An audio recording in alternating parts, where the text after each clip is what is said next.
Namaku Heni. Usiaku baru 21 tahun, tapi hidupku rasanya sudah begitu panjang dan berat.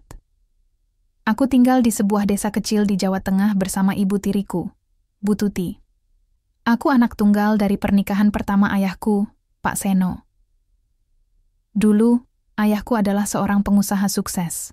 Dia memiliki rumah besar di kota, mobil mewah, dan banyak relasi. Namun, semua itu berubah ketika dia bertemu Bu Tuti. Bu Tuti bukan orang biasa. Dia cantik, pintar bicara, dan sangat karismatik. Ayah sepertinya langsung jatuh cinta padanya saat pertama kali bertemu. Tapi untuk mendapatkan hati Bu Tuti, ayah harus melepaskan semuanya, termasuk rumah kami. Dia menjual rumah warisan keluarga demi bisa menikahi Bu Tuti dan tinggal bersamanya di desa ini. Awalnya aku tidak mengerti kenapa ayah melakukan hal itu. Aku masih kecil waktu itu, hanya sekitar 10 tahun. Yang jelas, setelah mereka menikah, hidup kami benar-benar berubah. Kami pindah dari kota ke desa kecil ini, meninggalkan semua kemewahan yang dulu kami nikmati. Dan meski rumah Bu Tuti cukup besar, ada sesuatu yang membuatku tak nyaman sejak awal, sikapnya padaku. Bu Tuti selalu dingin kepadaku. Dia jarang tersenyum atau menyapaku dengan hangat. Kadang-kadang aku merasa seperti tamu yang tidak diinginkan di rumah sendiri. Setiap kali aku mencoba dekat dengannya, dia selalu menjaga jarak. "Kamu anaknya Pak Seno ya?" "Berbeda sekali," katanya suatu hari dengan nada datar sambil memandangku dari atas sampai bawah. Aku tahu dia tidak suka padaku, tapi aku tidak tahu apa salahku. Ayah tampak bahagia pada awalnya. Dia selalu tersenyum lebar setiap kali melihat Bu Tuti. Tapi lama-lama aku mulai melihat kerutan di wajahnya. Rasa lelah yang tidak bisa disembunyikan. Mungkin ayah sadar bahwa pernikahannya dengan Bu Tuti tidak membuatnya bahagia seperti yang dia bayangkan. Atau mungkin karena tekanan ekonomi. Meski Bu Tuti berasal dari keluarga kaya, uang mereka tidak bertahan lama. Setelah ayah menjual rumah, mereka mulai menghabiskan tabungan dengan cepat. Akhirnya, ayah harus bekerja keras lagi untuk memenuhi kebutuhan keluarga. Lalu, satu hal buruk yang paling aku ingat terjadi 2 tahun lalu. Ayah meninggal dunia karena serangan jantung mendadak. Saat itu aku sedang duduk di kelas 3 SMA. Dunia rasanya runtuh dalam sekejap. Aku kehilangan satu-satunya orang yang benar-benar mencintaiku tanpa syarat. Setelah kepergiannya, hidupku semakin sulit. Bu Tuti menjadi semakin dingin dan keras. Dia sering mengeluh tentang kondisi ekonomi kami, meski sebenarnya dia masih bisa hidup nyaman dibanding kebanyakan orang di desa ini. Setiap hari, aku membantu pekerjaan rumah, membersihkan halaman, mencuci pakaian, bahkan membantu tetangga untuk mendapatkan sedikit uang. Aku ingin sekolah lebih tinggi, tapi Bu Tuti berkata, "Jangan mimpi terlalu tinggi. Kamu gadis desa, Heni. Cari saja suami yang baik, agar bisa membantu ekonomi keluarga." Ucapannya itu selalu menusuk hatiku. Aku tidak mau hidup seperti yang dia rencanakan. Aku ingin punya pilihan sendiri, punya impian sendiri. Namun, akhir-akhir ini, tekanan dari Bu Tuti semakin kuat. Dia mulai membicarakan soal pernikahan. Katanya, ada seorang pria kaya bernama Pak Wandi yang tertarik padaku. Usianya hampir 2 kali lipat usiaku. 45 tahun. Dia seorang bos beras yang memiliki lahan sawah luas dan rumah besar di pinggir desa. Bu Tuti bilang, "Jika aku menikah dengan Pak Wandi, hidup kami akan lebih baik." Dia juga berkata bahwa ini adalah kesempatan terbaik yang pernah ada untukku. Tapi aku tidak yakin. Ada sesuatu yang aneh dengan cara Bu Tuti memaksaku untuk menikah dengan Pak Wandi. Dia terlihat sangat putus asa, seolah-olah ini adalah satu-satunya jalan keluar bagi kami. Aku belum pernah bertemu Pak Wandi secara langsung, hanya mendengar cerita tentang dia dari tetangga. Katanya, dia pria yang ramah, tapi aku tidak bisa menyingkirkan firasat burukku.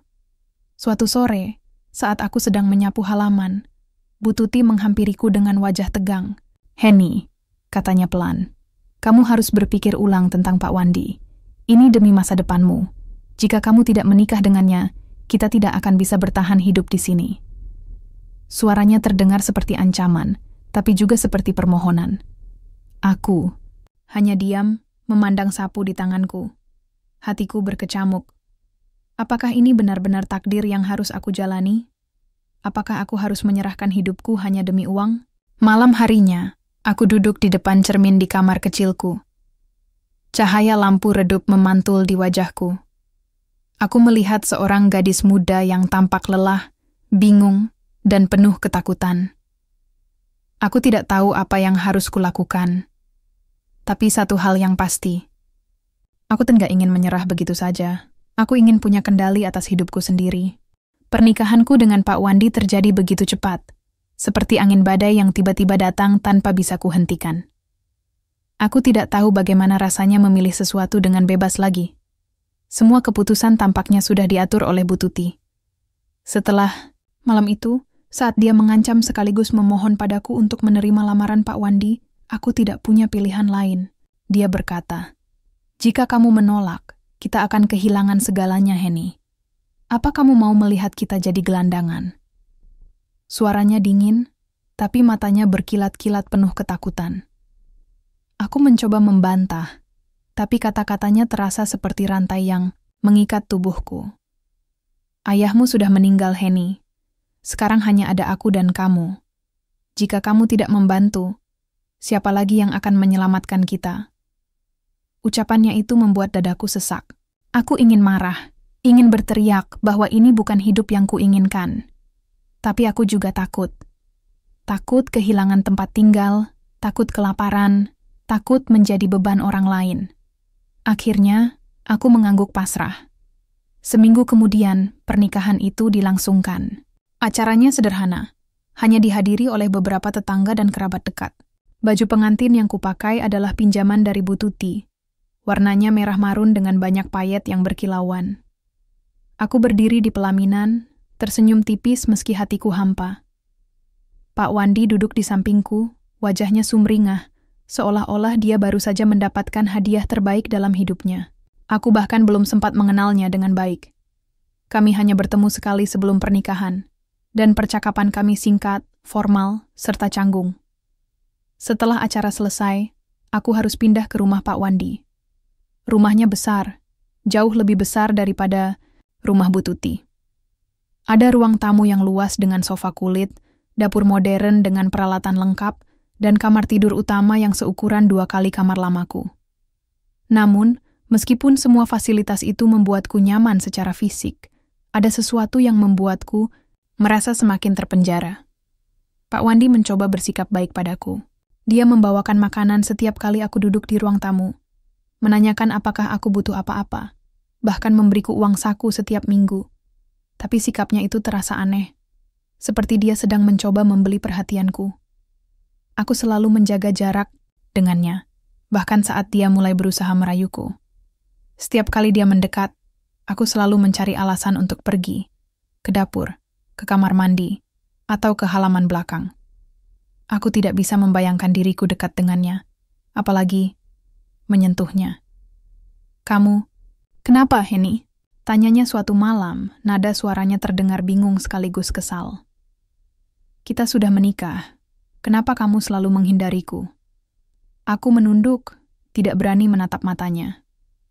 "Maaf, Pak Wandi. Saya masih butuh waktu untuk menyesuaikan diri." Dia tertawa kecil, tapi suaranya terdengar dingin. "Waktu? Sudah seminggu kita tinggal bersama, Heni. Berapa lama lagi kamu butuh waktu?" Aku tidak menjawab, hanya diam, berharap dia akan berhenti bertanya. Tapi dalam hatiku, aku merasa semakin tertekan. Bagaimana jika dia memaksaku? Bagaimana jika aku tidak bisa melawan? Beberapa hari kemudian, Bu Tuti datang berkunjung. Dia membawa beberapa kotak makanan dan beberapa potong pakaian baru untukku. "Ini untukmu," katanya sambil meletakkan barang-barang itu di atas meja. "Pak Wandi bilang dia sangat senang denganmu." Aku menatapnya, heran. "Senang? Dengan apa?" Bu Tuti tersenyum tipis. "Ya, karena kamu mau tinggal di sini, tentu saja. Kamu tidak tahu betapa pentingnya ini bagi kami, Heni." Aku mengernyit. "Maksud ibu?" Dia menggeleng pelan. "Nanti juga kamu tahu." Yang penting, jaga hubunganmu dengan Pak Wandi.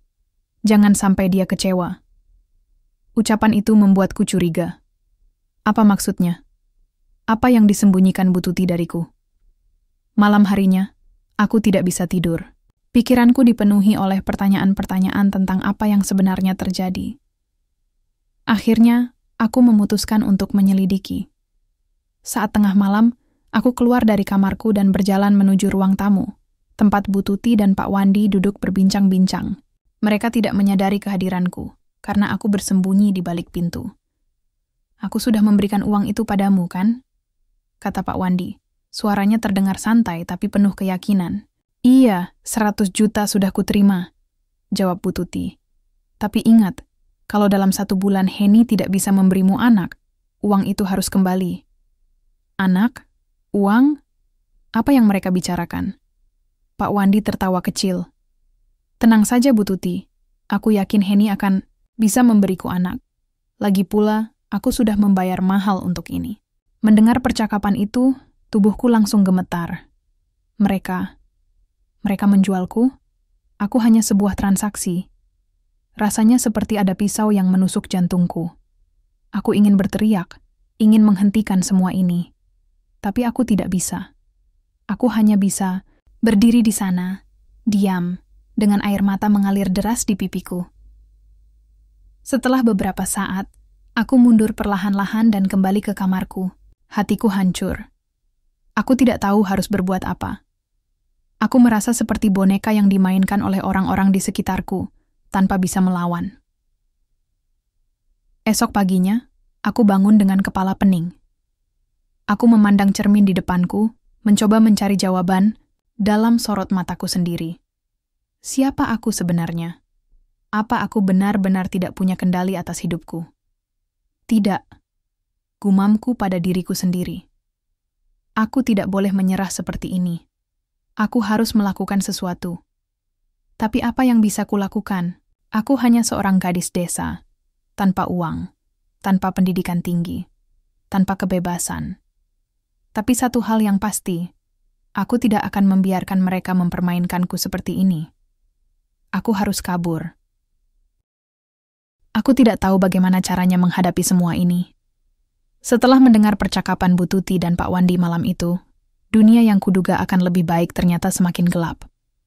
Aku merasa seperti seekor burung dalam sangkar emas, terkurung di balik kemewahan yang palsu. Hatiku terbakar oleh amarah dan kebencian. Aku tidak bisa menerima bahwa aku dijual, diperlakukan seperti barang dagangan hanya demi uang. Aku memutuskan untuk kabur. Tidak ada pilihan lain. Jika aku tetap tinggal, aku hanya akan menjadi korban manipulasi mereka tanpa akhir. Aku harus pergi, mencari jalan keluar sendiri, meskipun aku tidak tahu apa yang akan terjadi setelahnya. Aku tidak punya banyak waktu untuk berpikir. Mereka pasti akan menyadari jika aku mulai berubah sikap atau bertindak aneh.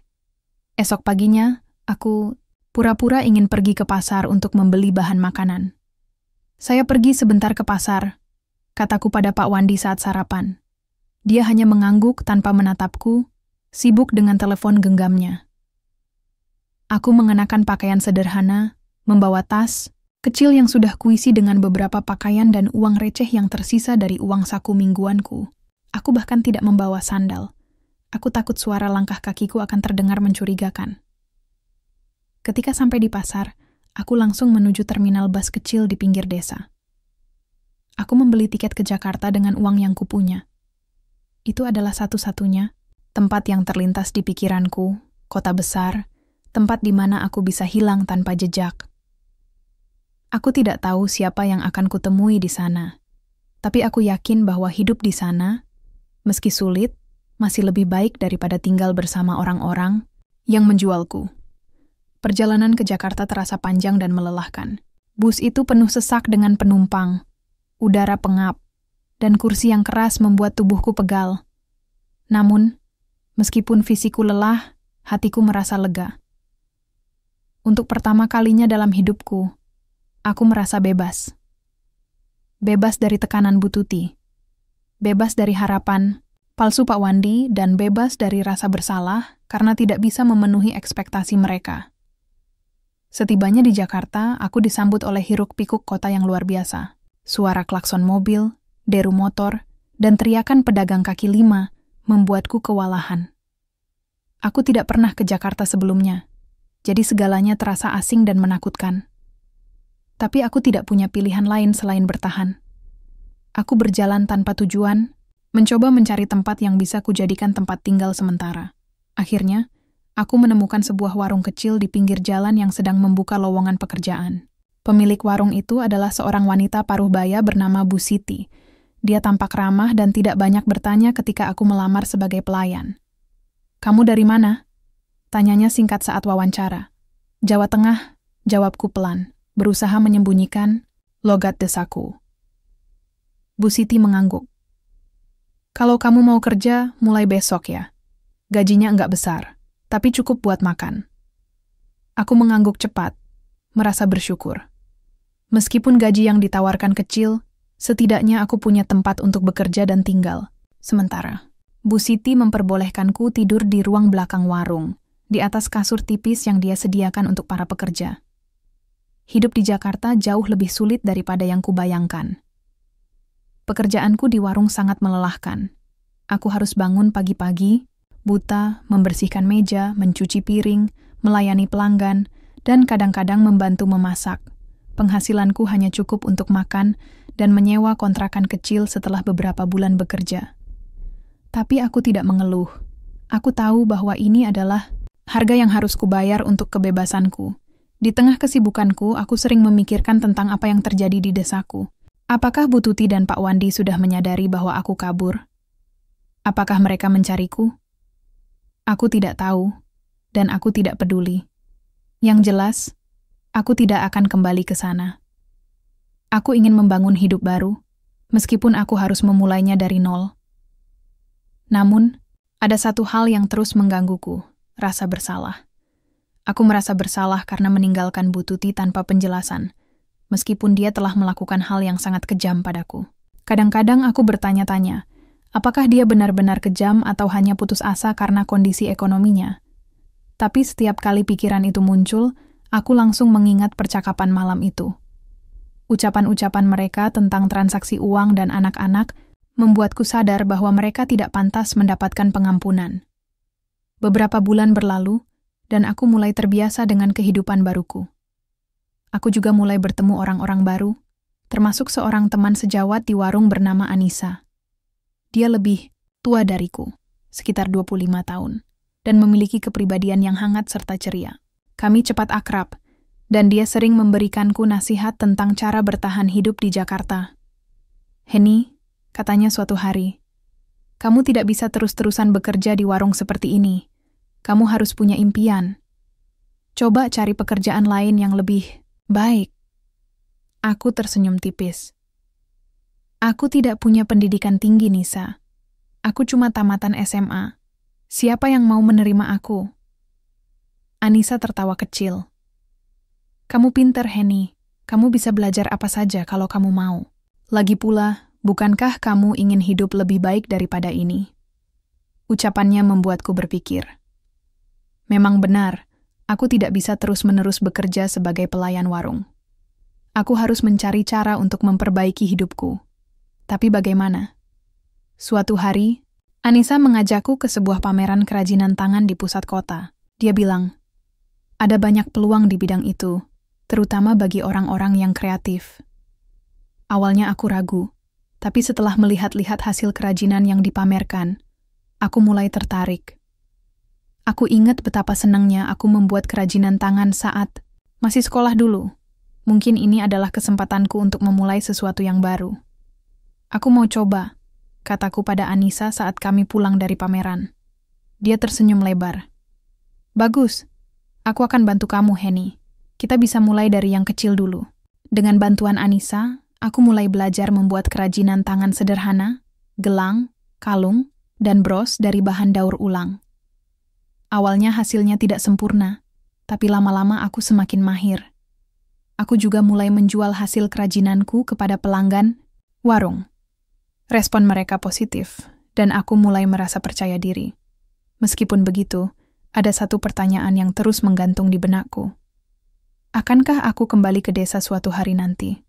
Dan jika iya, apa yang akan kulakukan?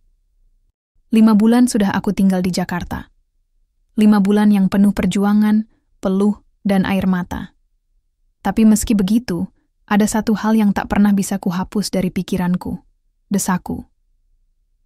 Kadang-kadang, saat malam tiba dan suara bising Jakarta mulai mereda, aku duduk di teras kontrakan kecilku, menatap langit yang penuh polusi cahaya, dan memikirkan tentang apa yang terjadi di sana. Apakah Bu Tuti masih marah padaku? Apakah Pak Wandi mencariku? Atau mungkin mereka sudah melupakanku? Aku tahu bahwa aku tidak bisa terus-menerus lari dari masa laluku. Ada banyak pertanyaan yang belum terjawab, dan aku butuh penjelasan. Aku ingin tahu apakah karma sudah menemukan mereka, Bu Tuti yang menjualku demi uang, dan Pak Wandi yang menganggapku sebagai alat untuk mendapatkan anak. Aku juga ingin tahu apakah desa itu masih sama seperti yang kuingat, atau apakah semua sudah berubah tanpa kehadiranku. Akhirnya aku memutuskan untuk pulang. Bukan untuk kembali pada mereka, tapi untuk menyelidiki. Untuk melihat sendiri apa yang terjadi setelah aku pergi. Aku memberitahu Anissa tentang rencanaku. Dia awalnya ragu, khawatir aku akan terluka lagi jika kembali ke sana. "Henny, kamu yakin?" Tanyanya dengan nada hati-hati. Aku mengangguk mantap. "Aku harus tahu, Nisa. Aku tidak bisa terus hidup dengan segala tanda tanya ini. Aku harus melihat sendiri apa yang terjadi." Anissa akhirnya mengerti. Dia bahkan membantuku membeli tiket bus ke Jawa Tengah dan memberiku uang untuk biaya hidup selama beberapa hari. "Kalau kamu butuh bantuan, telepon aku ya," katanya sambil memelukku erat. Perjalanan kembali ke desa terasa lebih singkat daripada yang kubayangkan. Mungkin karena kali ini aku tidak kabur, tapi datang dengan tujuan yang jelas. Ketika aku turun dari bus dan melihat hamparan sawah hijau serta deretan pohon kelapa yang familiar, dadaku terasa sesak. Ini adalah tempat di mana aku dibesarkan, tempat di mana aku belajar tentang kehidupan yang keras, tapi juga tempat di mana aku kehilangan banyak hal, ayahku, harga diriku, dan kebebasanku. Aku tidak langsung menuju rumah Bu Tuti. Aku memutuskan untuk bertanya-tanya dulu kepada tetangga sekitar. Aku memulai dengan Bu Karimah, tetangga dekat Bu Tuti, yang dulunya sering mengajakku ngobrol. Saat aku mengetuk pintu rumahnya, dia tampak terkejut melihatku. "Henny, kamu sudah pulang?" Aku tersenyum tipis. "Iya, Bu. Saya cuma mau lihat-lihat dulu." "Bagaimana kabar di sini?" Bu Karimah menghela napas panjang. "Wah, banyak yang berubah, Henny. Setelah kamu pergi, Pak Wandi ditangkap polisi. Katanya, dia terlibat kasus penipuan sawah. Banyak petani yang rugi gara-gara dia. Aku terperanjat. Pak Wandi ditangkap? Aku tidak menyangka bahwa nasibnya akan berakhir seperti itu." "Terus, Bu Tuti bagaimana?" tanyaku pelan. Bu Karimah menggeleng, pelan. "Kasihan Bu Tuti. Setelah tahu Pak Wandi ditangkap, dia kena stroke. Sekarang kondisinya lemah, cuma bisa tidur di tempat tidur. Tidak ada yang merawatnya selain pembantu rumah tangganya. Hatiku terasa seperti dihantam batu besar. Meski aku membencinya, mendengar bahwa Bu Tuti sakit membuatku merasa iba. Aku tahu dia pantas mendapatkan karma atas apa yang dia lakukan padaku. Tapi apakah ini benar-benar cara Tuhan menghukumnya? Setelah meninggalkan rumah Bu Karimah, aku memutuskan untuk mengunjungi rumah Bu Tuti. Aku tidak tahu apa yang akan kulakukan di sana, tapi aku merasa perlu melihatnya sekali lagi. Saat aku sampai di depan rumahnya, suasana terasa begitu berbeda. Pintu gerbang besi yang biasanya tertutup rapat kini setengah terbuka, dan halaman depan tampak kotor dengan daun-daun kering berserakan. Rumah itu terlihat kosong dan sunyi. Aku masuk ke dalam dengan hati-hati. Di ruang tamu, aku melihat seorang pembantu tua sedang membersihkan meja. Dia tampak kaget melihatku. "Neng Henny," katanya pelan. Aku mengangguk. "Ibu, saya boleh lihat Bu Tuti?" Pembantu itu menghela napas. "Silakan." Tapi Bu Tuti sudah tidak bisa bicara banyak. Kondisinya lemah banget. Aku mengikuti pembantu itu ke kamar Bu Tuti. Di dalam kamar yang gelap, aku melihat Bu Tuti terbaring di tempat tidur. tubuhnya tampak lebih kurus daripada yang kuingat. Matanya terpejam, wajahnya pucat, dan napasnya terdengar berat. Aku duduk di sampingnya, memandangnya lama tanpa berkata apa-apa. Hatiku dipenuhi oleh berbagai emosi, kemarahan, kesedihan, dan rasa iba. Bu Tuti, panggilku pelan, meski aku tahu dia mungkin tidak bisa mendengarku. Beberapa detik kemudian, matanya perlahan terbuka. Dia menatapku dengan pandangan kosong, seolah-olah tidak mengenali siapa aku. Tapi kemudian, ada kilatan pengenalan di matanya. Dia mencoba berbicara, tapi suaranya hanya berupa bisikan parau. Heni, aku menelan ludah, mencoba mengendalikan emosiku. Ya Bu, saya Heni. Dia mencoba mengangkat tangannya yang lemah, seolah-olah ingin menyentuhku. Aku mundur sedikit, tidak sanggup menyentuhnya. Kenapa Ibu lakukan itu padaku? Tanyaku, pelan suaraku bergetar. Kenapa Ibu jual aku? Dia menangis dalam diam. Air matanya mengalir perlahan di pipinya yang keriput. Aku tidak tahu apakah dia menangis karena rasa bersalah atau karena ketidakberdayaan. Tapi entah kenapa, melihatnya, seperti itu membuatku merasa lebih tenang. Mungkin inilah hukuman yang dia terima. Tidak bisa melarikan diri dari rasa bersalahnya sendiri. Setelah beberapa saat, aku bangkit dari kursi dan meninggalkan kamarnya. Aku tidak bisa tinggal lebih lama. Hatiku terlalu bergejolak untuk berbicara, lebih banyak dengannya. Aku keluar dari rumah itu dengan perasaan campur aduk. Aku tahu bahwa aku tidak akan kembali ke sana lagi. Di tengah perjalanan pulang, aku berhenti sejenak di pinggir sawah. Angin sore berhembus pelan, membawa aroma tanah basah yang sudah lama tidak kurasakan. Aku menarik napas dalam-dalam, mencoba menenangkan diri. Aku tahu bahwa ini bukan akhir dari segalanya. Masih ada banyak hal yang harus kulakukan untuk diriku, sendiri untuk masa depanku. Jakarta menungguku. Dan kali ini, aku tidak akan kembali dengan tangan kosong. Aku kembali ke Jakarta dengan perasaan yang lebih ringan, meskipun luka di hatiku belum sepenuhnya sembuh. Aku tahu bahwa aku tidak bisa menghapus apa yang terjadi padaku. Pernikahan palsuku dengan Pak Wandi, transaksi uang yang menjijikkan antara Bu Tuti dan dia, dan semua penderitaan yang mereka berdua timpakan padaku. Namun, setelah melihat kondisi Bu Tuti dan mendengar tentang nasib Pak Wandi, aku merasa ada sesuatu yang berubah dalam diriku. Aku tidak lagi merasa seperti korban yang hanya bisa menangis dan marah. Aku mulai merasa kuat. Saat aku turun dari bus dan melangkah keluar terminal, Anissa sudah menungguku. Dia langsung memelukku erat, seolah-olah takut aku akan hilang lagi. "Bagaimana kabarmu, Heni?" tanyanya sambil menatapku dengan cemas. Aku tersenyum tipis. "Aku baik-baik saja, Nisa. Terima kasih sudah mau menjemputku." Anissa mengangguk tapi ekspresinya masih khawatir. "Jadi, apa yang kamu temukan di sana?" Aku menceritakan semuanya padanya selama perjalanan pulang ke kontrakan. Tentang Bu Tuti yang sakit stroke, tentang Pak Wandi yang ditangkap karena penipuan sawah, dan tentang rasa iba yang muncul di hatiku saat melihat Bu Tuti untuk terakhir kalinya. Anissa mendengarkan dengan serius. Matanya sesekali melebar karena kaget. "Jadi, apa rencanamu sekarang?" tanyanya pelan setelah aku selesai bercerita. Aku menghela napas panjang. Aku tidak tahu, Nisa. Ada bagian dari diriku yang ingin balas dendam, membuat mereka membayar atas apa yang mereka lakukan padaku. Tapi ada juga bagian lain yang merasa, cukup. Mereka sudah mendapatkan karma mereka sendiri. Mungkin inilah cara Tuhan menghukum mereka. Anissa mengangguk pelan. "Kamu punya banyak pilihan, Heni.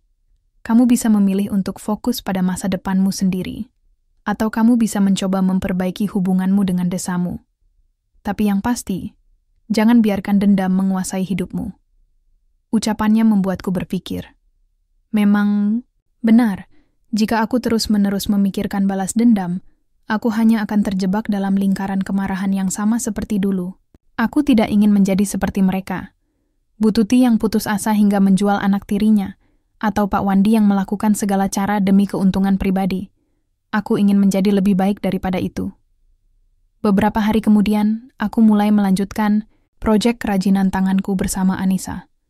Kami berencana untuk memperluas usaha kami, bukan hanya menjual produk secara offline, tapi juga online melalui media sosial.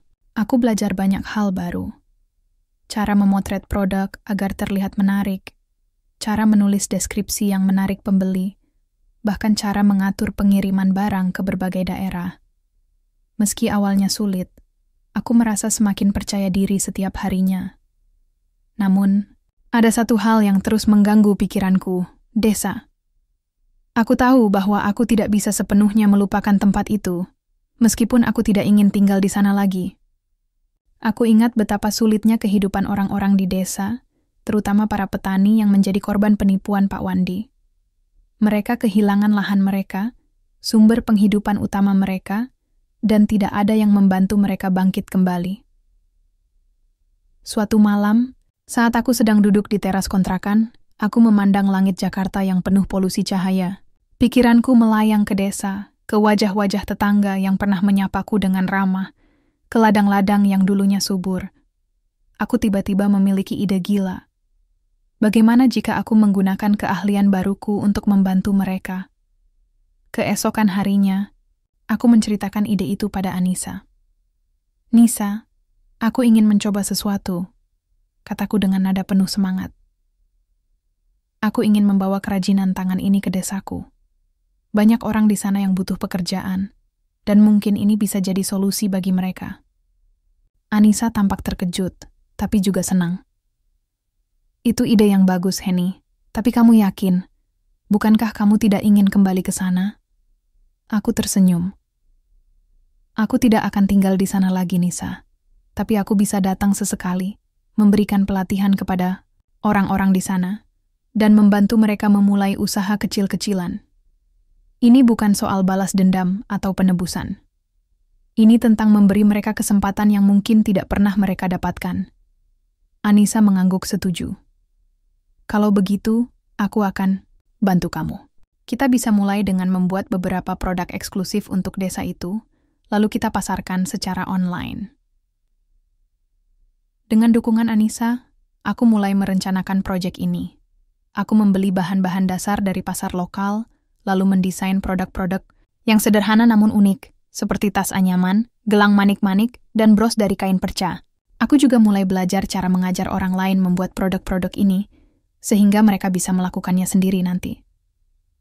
Setelah beberapa minggu persiapan, aku akhirnya kembali ke desa. Kali ini, aku datang bukan sebagai korban, tapi sebagai seseorang yang ingin membantu. Saat aku tiba, warga desa menyambutku dengan hangat. Beberapa orang bahkan bertanya, apakah aku sudah kembali untuk tinggal di sana. Aku hanya tersenyum dan berkata, "Tidak, tapi aku ingin membantu kalian." Aku mulai memberikan pelatihan kepada beberapa ibu rumah tangga dan remaja putri di desa. Awalnya mereka ragu, tapi setelah melihat hasil kerajinan tanganku dan potensi pendapatannya, mereka mulai tertarik. Aku mengajari mereka cara membuat produk-produk sederhana, lalu membantu mereka menjualnya melalui platform online yang sudah kubangun bersama Anissa. Selama beberapa bulan, proyek ini berkembang pesat. Produk-produk kerajinan tangan dari desaku mulai dikenal di luar Jawa Tengah, bahkan ada beberapa pesanan dari luar negeri. Para peserta pelatihan mulai mendapatkan penghasilan tambahan, dan wajah-wajah mereka tampak lebih cerah daripada sebelumnya. Aku merasa bangga, karena akhirnya aku bisa memberikan sesuatu yang positif bagi desa yang pernah menjadi tempat penderitaanku. Namun, ada satu hal yang masih mengganjal di hatiku, Bu Tuti. Meski kondisinya semakin memburuk, aku belum bisa memaafkannya sepenuhnya. Setiap kali aku melihatnya di rumahnya yang sunyi, aku merasa campuran antara iba dan marah.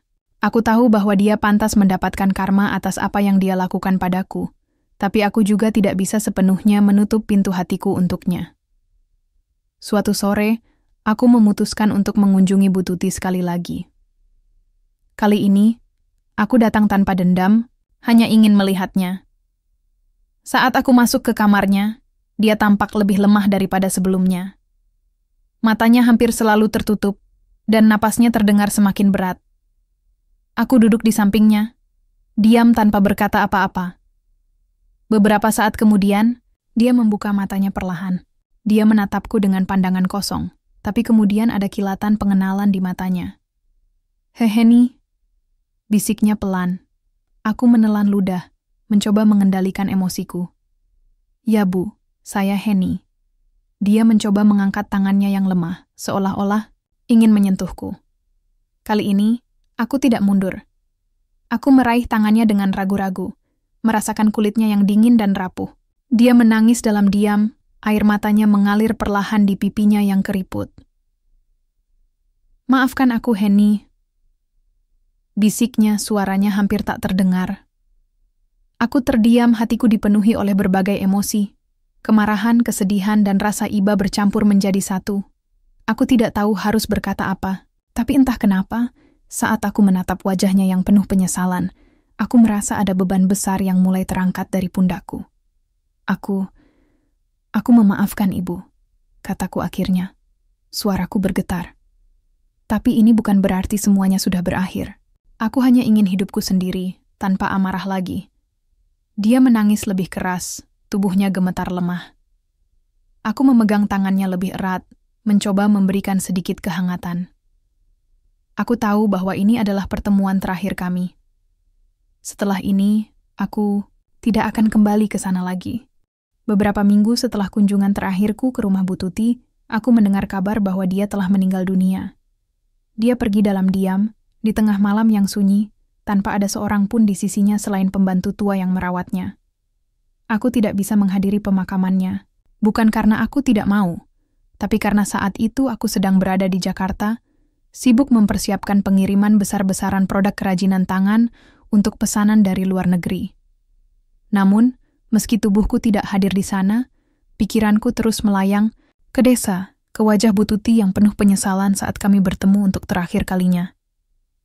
Aku tidak menangis setelah mendengar kabar kematiannya. Aku hanya duduk diam di teras kontrakan, memandang langit Jakarta yang penuh polusi cahaya, dan memikirkan tentang semua yang telah terjadi. Aku ingat bagaimana dia menjualku demi uang, bagaimana dia memperlakukanku seperti barang dagangan tanpa nilai. Tapi aku juga ingat tatapan matanya yang penuh penyesalan, tangannya yang lemah mencoba menyentuhku, dan suaranya yang parau saat dia meminta maaf. Apakah aku sudah benar-benar memaafkannya? Tanyaku pada diriku sendiri, suaraku hampir tak terdengar di tengah bisingnya malam Jakarta. Aku tidak yakin apakah kata-kata aku memaafkan ibu yang kuucapkan saat itu sepenuhnya tulus. Mungkin aku hanya ingin melepaskan beban itu, ingin mengakhiri siklus kemarahan yang terus-menerus menghantuiku. Tapi satu hal yang pasti, aku tidak lagi membencinya. Aku tidak lagi merasa seperti korban yang harus terus marah dan menuntut balas, dendam. Aku hanya ingin melanjutkan hidupku, tanpa rasa bersalah atau amarah yang mengikat. Setelah kepergian Bu Tuti, proyek kerajinan tanganku semakin berkembang pesat. Warga desa mulai melihat manfaat nyata dari usaha ini. Beberapa ibu rumah tangga yang dulunya hanya bisa tinggal di rumah kini memiliki penghasilan tambahan. Para remaja putri mulai belajar keterampilan baru yang bisa mereka gunakan untuk masa depan. Bahkan beberapa tetangga yang awalnya skeptis mulai tertarik untuk bergabung.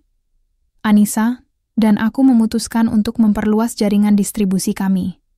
Kami mulai bekerja sama dengan beberapa komunitas online yang fokus pada produk lokal dan ramah lingkungan. Pesanan datang dari berbagai daerah, bahkan ada permintaan khusus dari beberapa toko di pusat perbelanjaan Jakarta. Produk-produk kami mulai dikenal bukan hanya karena kualitasnya, tapi juga karena cerita di baliknya, tentang seorang gadis desa yang kabur dari penderitaan, lalu kembali untuk memberikan harapan kepada orang-orang di sekitarnya. Namun, kesuksesan ini tidak datang begitu saja tanpa tantangan. Ada banyak momen ketika aku merasa ingin menyerah.